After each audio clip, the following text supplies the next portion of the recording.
Have you ever tried Rasta pasta? Today I'm gonna teach you how to make Rasta pasta from scratch. If you watch my channel, you like my videos, go ahead and subscribe. Start off by seasoning your chicken. Yes people, go ahead and season your chicken nice and good and wonderful.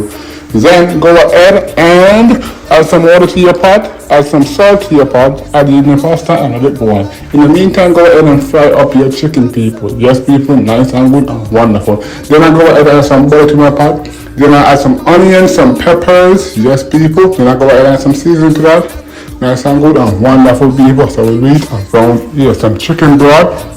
Then I go ahead and add in that heavy cream people. Oh my god, look at this. Some seasoning, some black pepper and some seasoning salt. Yes people, some cheese.